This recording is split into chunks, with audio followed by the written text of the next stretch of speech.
Well, welcome everyone. This is an open vlog where I give my 5-minute feedback on an issue. In this case, I'm looking at emotion measurement. I have some experience of this, having designed one of the first customer experience emotion measurement tools on the market, having designed Medallia text schemas for Entain, looking at emotion journeys, and also having worked on the SenseMaker analysis of Net Promoter Score, which is the first complexity study of Net Promoter for Bharti Airtel that utilised emotion measurement. So it'd be useful to synthesize what I've learned from that. And I think some of the things I've learned from a scale perspective are this, that you shouldn't use scales for emotion. There's lots of problems with scales. I think from an emotion point of view, well, people will always answer a scale. That doesn't mean to say they feel it. I think in the analytics of scales, you can get false positives. There's one of the bigger issues is a scale that I found was that you can use all these emotion words, but in fact at a higher order level it's just satisfaction, dissatisfaction, that's it. And also people in their response tend to maybe confuse things. They have to respond, and sometimes they respond in a way that is more like I am happy with something rather than I feel happy. And scales give quantification, and you can always, the machinations of a data matrix can always come up with a regression model that says the impact of this emotion is X. I think theoretically also there are problems with it.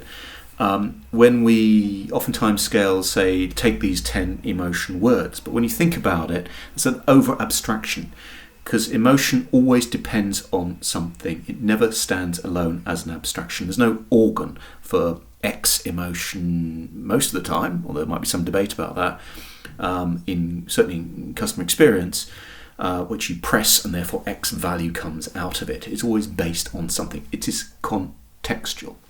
So I would not really be in favour of using emotions, and so therefore I looked at other methods, and I think that one of the best ways is how we verbalise emotion, what we express. And that can be a really useful way, and I'm much more supportive of that. Live chat is useful, but again, you have to think with these kind of things. First of all, don't use individual emotion words in designing your text schema. Nobody says, I am angry, or I am disgusted, or XYZ mostly. They use phraseology, they use caps, those kind of things. So it's much more complex. Also, people, if they use, please can you help me, thank you very much, that doesn't mean to say they feel it. And thirdly, you can code all these things, but I could say 10 things, what was really important to me. So, not against it, but you really need to be careful in your text design. I'd advise you to look at my CX Judge Club presentation to give you clues on how you look at phraseology around that, and you really need to manually train and look at the data to understand what is best in terms of a text schema.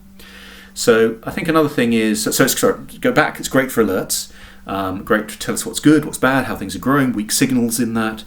I think I would also say that I like the SenseMaker work that I did with Dave Snowden's outfit in Cynefin on Net Promoter Score. We looked straightforward emotion, positive and negative, but using those stories, those deeper stories, was very useful. We quantified, looked at the quantification, then literally read the stories rather than over analysing the stories themselves.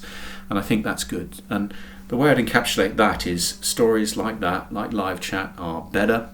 There's still some problems with it, but they're better because no one ever walked out of a store saying that was a great 8.5 out of 10 experience. They verbalise. They're homo neurans, to use that statement.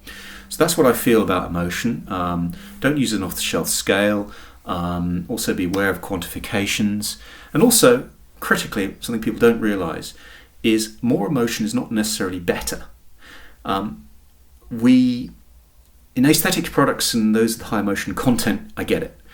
But most of the time, emotions are for learning. We do not need to feel emotive all the time. Let's park the side that sometimes we confuse the term emotion with feeling, but let's leave that for now. So let me repeat that. Emotions are for learning, they alert us. We do not need to feel them all the time. And when you take that view, you realise that oftentimes not feeling so strong emotion is critical. And sometimes we can go to a place, see something's negative and express a negative emotion because we care. So it's a complex beast. So, in short, what I would say is think very carefully about emotion measurement. Use, where you can, verbalization in text, or even speech to text, whatever you want to do. But be assured, do a lot of work by creating the correct schemas around that alert you to problems and what those problems are, not just a general abstraction. So those are my general views, a little bit over 5 minutes, but hopefully that's helpful for you in looking at emotion and customer and client experience. Thank you.